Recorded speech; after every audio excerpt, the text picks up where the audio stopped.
வணக்கம் மக்களே, இது ஆச்சரியங்களின் அணிவகுப்பு 12 டக்கர்.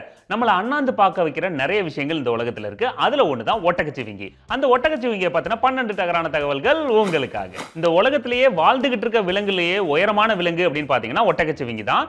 இதோட தாயகம் அப்படின்னு பாத்தீங்கன்னா ஆப்பிரிக்காங்க. நல்லா வளர்ந்த ஒட்டகச்சிவிங்கி 1930 கிலோ இருக்குமா. ஆத்தாடி, நல்ல ஒல்லியா தானே இருக்கு. போன் வெயிட்டோ. இந்த ஜிராஃபி பாக்குறதுக்கு சும்மா சாப்பிட்டுக்கிட்டு அப்படியே சுத்திக்கிட்டு இருக்கு, சோம்பேறி அப்படின்னு நம்ம நினைக்கவே கூடாதுங்க.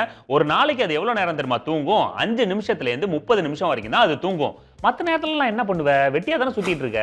ஜிராஃபி பாத்தீங்கன்னா சத்தமே எழுப்பாது, சத்தம் போடாது. ஆனா அதால அதிகமா குரல் கொடுக்க முடியும். அந்த அமைப்பு அதுக்கு இருக்கு. இருந்தாலும் அது சைலண்டா இருக்கும். சைலண்டா வேலையை முடிக்கிற போல இருக்கு. என்ன மாதிரி நல்லா வளர்ந்த ஜிராஃபியோட ஹைட் பாத்தீங்கன்னா 18 அடி இருக்குங்க. அதோட ஸ்பெஷலான விஷயம் என்னன்னா, அதோட கழுத்து பகுதி மட்டும் 6 அடி இருக்கும், கால் பகுதியும் 6 அடி இருக்கும். அதோட பாதம் 12 இன்ச் இருக்குங்க. ஆத்தாடி, எவ்வளவு பெருசு இல்ல. ஜிராஃபி பாத்தீங்கன்னா 3ல இருந்து 4 நாள் வரைக்கும் தண்ணி குடிக்காம உயிர் வாழுங்க.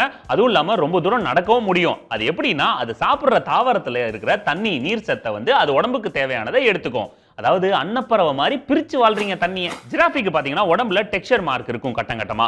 இது மாதிரி எல்லா ஜிராஃபிக்கும் இருக்கும். ஆனா எல்லா ஜிராஃபிக்கும் ஒரே மாதிரி இருக்காதுங்க. நம்ம மனுஷங்களுக்கு எப்படி ஃபிங்கர் பிரிண்ட்ஸ் வேரியேஷன் இருக்கோ அது மாதிரி அதுங்களுக்கும் வேரியேஷன் இருக்கு.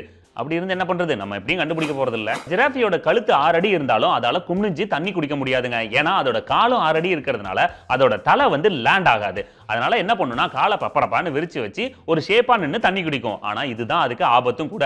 அப்படி குடிக்கும் போது முதல்ல இல்ல வேற விலங்கு ஈஸியா அட்டாக் பண்ணிடும். ஏன்னா அவ்வளவு உயரமா இருந்தா அதால ஓட முடியாதுல்ல. இவ்வளவு உயரமா பிறந்து பிரயோஜனம் இல்லையே. பெண் ஒட்டகச்சிவிங்கிகள் கர்ப்பம் தரிச்சதுக்கு அப்புறம் அந்த கர்ப்பகாலம் பாத்தீங்கன்னா 400ல இருந்து 460 நாள் வரைக்கும் போகுங்க. அப்பாடி, ஒரு வருஷத்துக்கு மேல ஆகுது. அந்த காலகட்டத்தில் பாத்தீங்கன்னா எந்த வேலையும் அது செய்யாம வெறும் தண்ணி குடிச்சிட்டு ரெஸ்ட் எடுக்குமா. இல்லாட்டி மட்டும் அப்படியே ஓடி ஆடி அறுத்து தள்ளிட்டாலும் ஒட்டகச்சிவிங்கிகள் போடுற குட்டிகள்ல 50% தான் உயிரோட இருக்குங்க. மிச்சம் இருக்கிறது என்ன ஆகும்னா, இந்த காட்டு நாய், சிறுத்தை, அப்புறம் கழுத புலி இதுங்கெல்லாம் சாப்பிட்ரும். ஏன்னா ஜிராஃபி குட்டிங்களை அதுங்களுக்கு ரொம்ப பிடிக்கும். ஒரு ஆண் ஒட்டகச்சிவிங்கியும் பெண் ஒட்டகச்சிவிங்கியும் இனப்பெருக்கத்துக்காக சேர்றதுக்கு முன்னாடி பெண் ஒட்டகச்சிவிங்கி என்ன பண்ணும் தெரியுமா? ஆண் ஒட்டகச்சிவிங்கி வாயில சிறுநீர் கழிக்கும். அது எதுக்குன்னா, இதை கேட்கும்போது நமக்கெல்லாம் ஒரு மாதிரி இருக்கும். அது எதுக்கு பண்ணுதுன்னா, அந்த பெண் ஒட்டகச்சிவிங்கி கர்ப்பமா இருக்கா இல்ல இனப்பெருக்கத்துக்கு கரெக்டான நேரத்துல இருக்கா அப்படிங்கறத ஆண் ஒட்டகச்சிவிங்கி உணர்றதுக்காக அப்பவே லேப் டெஸ்ட் எடுத்து உடனே ரிசல்ட்டையும் கொடுத்துருமா. அப்புறம் ஜாலி தான். அமெரிக்காவோட கலிபோர்னியால சாண்டா பார்பரா ஜூல ஜெமினா அப்படின்ற ஒரு ஜிராஃபி வாழ்ந்துச்சு 2008 வரைக்குங்க. அந்த ஜிராஃபி தான் உலகத்திலே ஸ்பெஷலான ஜிராஃபி அப்படின்னு பேர் வாங்கிச்சு. அது எதுக்குன்னா, அதோட கழுத்து 90 டிகிரி அப்படி ரொட்டேட் ஆகி வந்திருக்குமா. அது ஹெல்த்தியாவும் வாழ்ந்திருக்கு. ஜிராஃபிகள் கூட்டமா வாழுதுன்னா அதுக்கு பேர் டவர் அப்படின்னு சொல்லுவாங்க. அது மட்டும் இல்லாம அதோட குடல் நீளம் பாத்தீங்கன்னா 230 அடி. அப்பாடி, சாப்பிடுற சாப்பாடு செரிமானம் ஆகிறதுக்கு 1 மாசம் ஆகும்.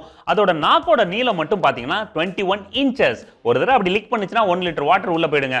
ஓகே மக்களே, உங்களுக்கு ஒரு சில டாபிக்ல விஷயங்கள் தெரிஞ்சுக்கணும்னா அந்த டாபிக்கை கமெண்ட் பாக்ஸ்ல மென்ஷன் பண்ணுங்க. மீண்டும் சந்திப்போம். இது ஆச்சரியங்களின் அணிவகுப்பு 12 டக்கர் வித் மீ, உங்கள் துரைராஜ்.